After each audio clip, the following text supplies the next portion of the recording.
Hello, I am Jesus. Today I appear not in splendor but as a humble wanderer amid a fierce Eldoria blizzard. With nothing but warm meals and kind words, I seek to touch your hearts. Join me on this night of testing and transformation, where even the grandest homes and coldest hearts may discover that the divine often comes in the simplest forms. Will you open your heart to the gentle glow of love amid the storm, or let the chill of indifference prevail? Nestled deep within a secluded valley, surrounded by towering mountains covered in snow, lay the little village of Eldoria. It was a beautiful place, especially in winter, when snow blanketed the rooftops, the streets, and the tall pines that lined the village. Smoke curled up from chimneys, and the air smelled of wood fires and winter's chill. That day, a soft snow had been falling since morning, covering everything in a fresh, powdery white. Children laughed and played in the snow while their parents went about their chores, knowing they needed to prepare for the storm that was coming. The villagers had heard the warnings. A blizzard, the strongest in years, was expected to hit by nightfall. As the day turned to afternoon, the skies darkened and the snow began to fall harder.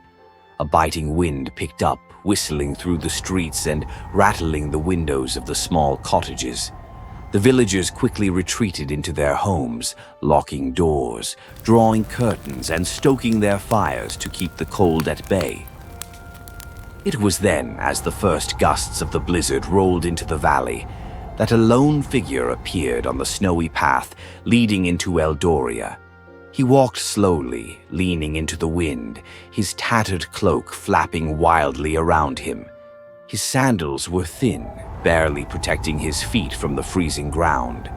This traveler looked like a man who had nothing, a wanderer with no home, no family, and nowhere to go. But this man was no ordinary traveler. It was Jesus, disguised as a homeless wanderer, come to test the hearts of the people of Eldoria.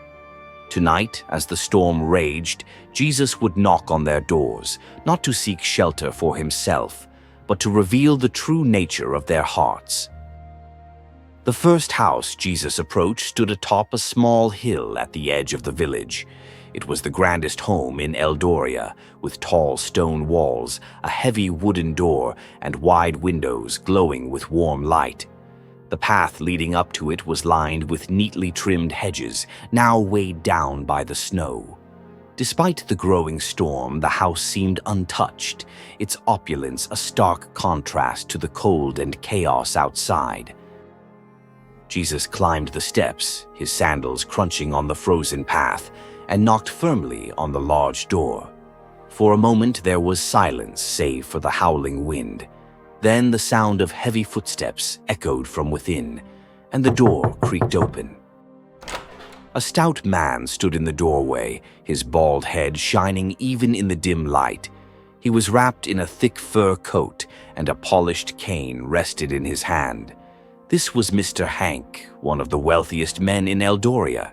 His sharp eyes scanned Jesus from head to toe, lingering on the tattered cloak and worn sandals. "What do you want?" Hank asked, his voice gruff and impatient. "I am a traveler, seeking shelter from the storm," Jesus replied, his tone calm and steady. Hank let out a harsh laugh, his breath visible in the cold air. "You've got some nerve coming here, dressed like that, asking for shelter. This is not a place for beggars or wanderers." "My journey has been long, and the storm is fierce," Jesus said softly. "I ask only for a warm corner to rest." Hank frowned, his lips curling into a sneer. "Rest? In my house? Do you know how much this floor costs? You'd track mud and snow all over it. No, you'll have to find somewhere else. Try the barns. Oh wait, they're mine too, and I'd rather not have you there either." Without waiting for a reply, Hank slammed the door shut. The sound echoed loudly, a final insult carried away by the howling wind. Inside, Hank returned to his roaring fire, muttering about audacious beggars as the storm began to close in around his grand home. Outside, Jesus stood in the snow for a moment, looking at the warm light glowing through the windows.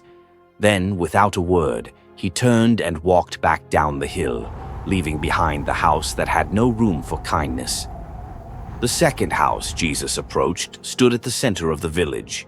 It was a pristine white villa with ornate carvings around its windows and a wrought iron gate now half buried in snow.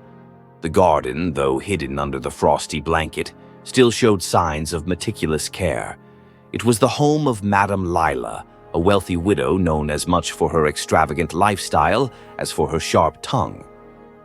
Jesus pushed open the creaking gate and walked up the stone path, his feet sinking into the snow. He knocked gently on the grand wooden door. For a moment there was no response, and then the door swung open, revealing Madame Lila herself. She was draped in a luxurious fur coat, her fingers adorned with glittering rings, and her neck weighed down by a string of pearls. The scent of expensive perfume wafted out, clashing with the icy air. "Yes, what do you want?" she asked, her tone clipped and impatient. "I am a traveler, seeking a place to rest for the night," Jesus replied humbly.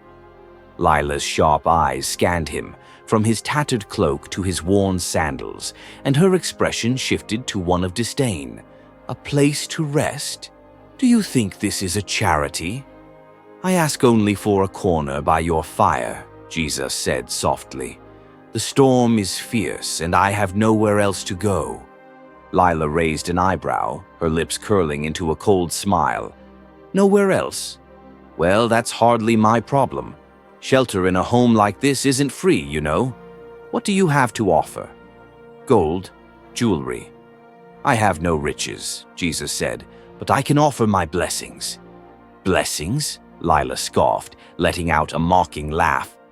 "Blessings don't pay for the wood in my fireplace or the wine in my cellar. You'll have to try your luck elsewhere, my good man." Without waiting for a reply, she waved her hand dismissively and shut the door, the sound of the latch clicking like a final insult. Inside, the music resumed, and laughter echoed from within the house as Madame Lila returned to her cozy, indulgent evening. Outside, the storm grew stronger, snow falling heavier by the minute. Jesus stood silently for a moment, looking at the soft glow of light spilling from the villa's windows. Then, with quiet resolve, he turned and walked away, leaving behind the house where wealth had frozen the heart within.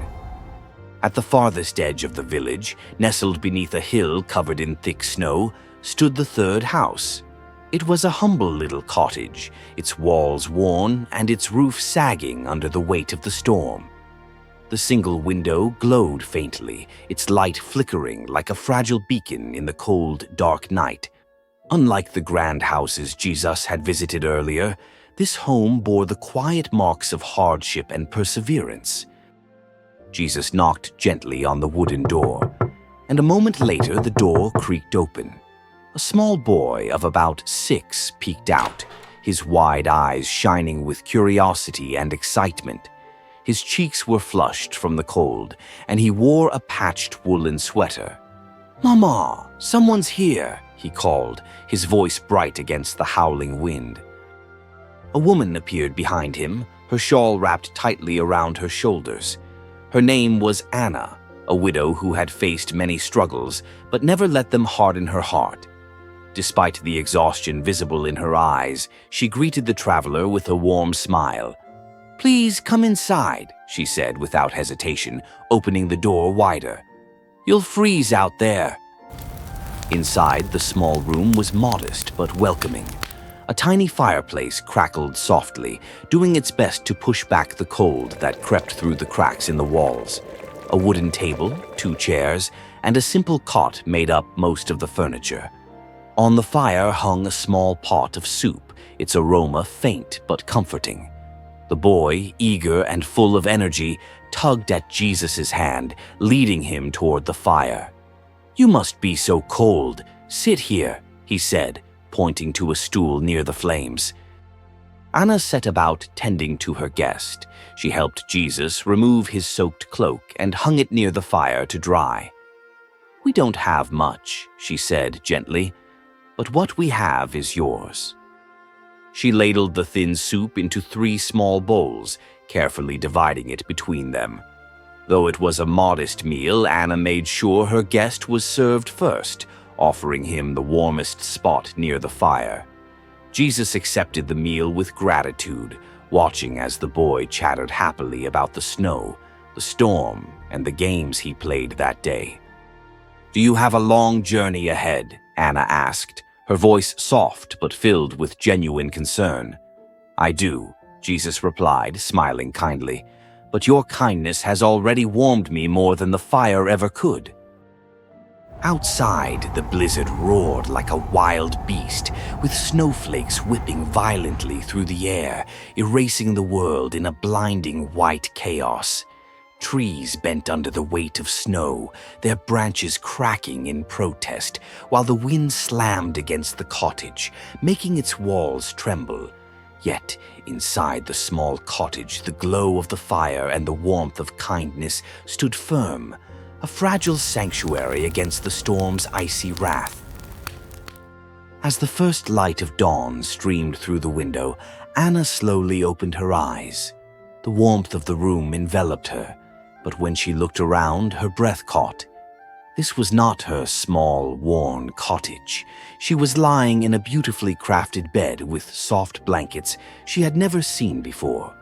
The walls around her were strong and polished, adorned with intricate carvings. Sunlight streamed through large, clear windows, and the air smelled faintly of fresh wood and morning frost. Her son stirred beside her, rubbing his eyes. "Mama, where are we?" he asked, his voice filled with wonder. Anna sat up, her heart pounding. I don't know," she whispered. The room was unlike anything she had ever known. Then she remembered. The traveler. She glanced toward the corner where he had slept the night before. It was empty, the blanket neatly folded as if he had left quietly in the night. Anna's heart raced. "The man.